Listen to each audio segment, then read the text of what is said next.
नमस्कार दोस्तों, स्वागत है आपका CNS दृष्टिकोण में। और आज हम लोग बात करेंगे एक महत्व के मुद्दे पे। सितंबर 2021 आखिरी सप्ताह में मैंने समाचार पढ़ा था कि सरकार ने ये अलाउ कर दिया है कि जो लोग शारीरिक रूप से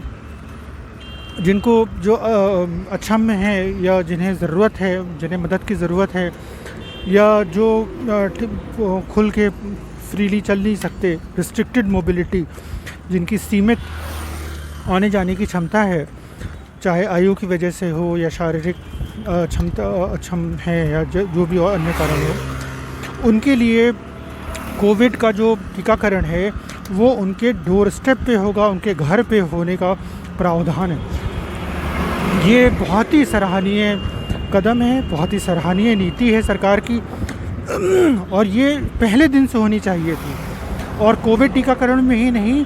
सारी स्वास्थ्य सेवाओं में ये इस तरीके की नीति होनी चाहिए कि जनता के हिसाब से, जनता की ज़रूरत के हिसाब से, कि कैसे जल्दी से जल्दी स्वास्थ्य सेवा जनता तक पहुँचे, सबसे ज़रूरतमंद लोगों तक पहुँचे। ये प्राथमिकता होनी चाहिए सरकारी कार्यक्रम, स्वास्थ्य कार्यक्रम की, खासतौर से सामाजिक सुरक्षा, सामाजिक जो सोशल वेलफेयर डिपार्टमेंट है उसका, और उससे संबंधित सभी सरकारी सेवाओं का, कि जनता तक कैसे पहुँचे। जो लोग चल फिर नहीं सकते या जिन्हें चलने फिरने में सीमित आ जा सकते हैं, जिनके पास आर्थिक रूप से जिनके पास साधन नहीं है सरकारी कार्यालयों के चक्कर लगाने का, या अस्पताल, बड़े अस्पताल जाने का गांव से आदि,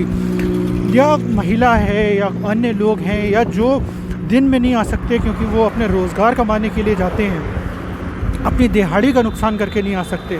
और उससे बीमारियां की जांच नहीं हो पाती, बीमारियां जल्दी समय से पकड़ में नहीं आ पाती, कई बार टीकाकरण आदि इस तरीके की चीज़ों में देरी होती है, और कई बार तो इलाज भी नहीं हो पाता क्योंकि वो संभव नहीं रह जाता है उस व्यक्ति की हकीकत में कि वो अपना इलाज ठीक से करा पाए, क्योंकि जिस तरीके की स्वास्थ्य सेवा है, जिन समय पे वो उपलब्ध है,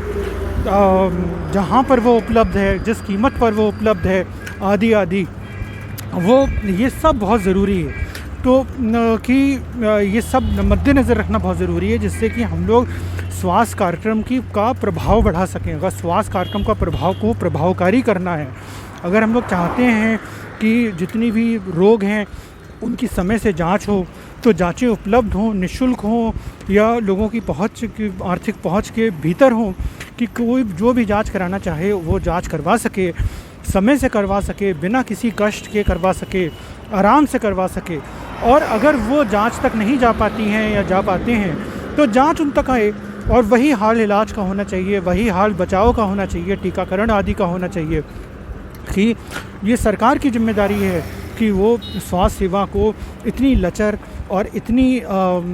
सहज बनाए, इतनी सुविधाजनक बनाए कि वो जनता तक पहुंच रही हो, कि जनता समय से अपना टीकाकरण करवा रही हो, जनता समय से अपनी जांच करवा रही हो, जो महिलाएं एक उम्र के ऊपर हैं, जो पात्र हैं, उनकी सर्वाइकल कैंसर की जांच हो रही हो, जो जिन महिलाओं को ब्रेस्ट कैंसर की स्क्रीनिंग की ज़रूरत है उन्हें उनकी ब्रेस्ट कैंसर स्क्रीनिंग हो रही हो,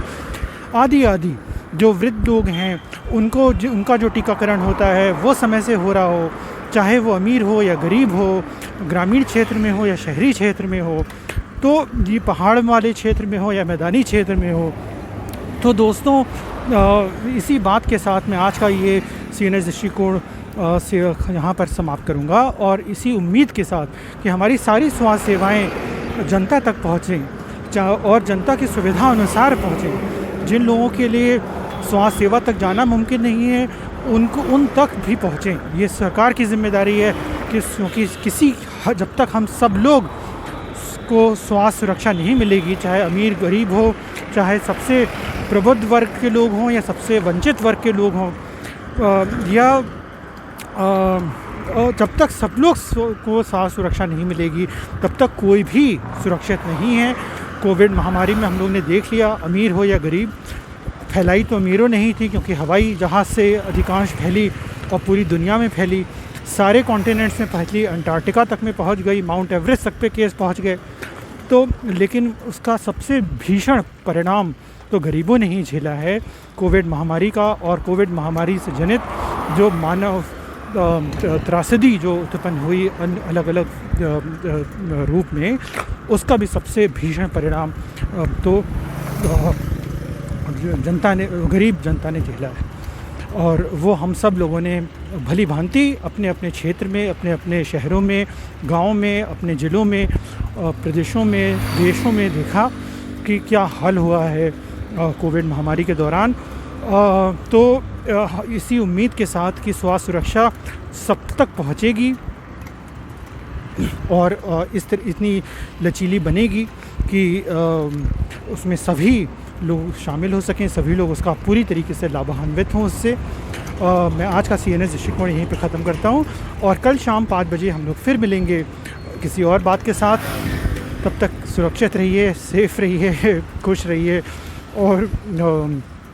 ज़रूर सोचिए कि जो लोग स्वास्थ्य सेवा से वंचित रह जाते हैं उन तक स्वास्थ्य सेवा कैसे पहुँचे। तब तक के लिए बाय बाय।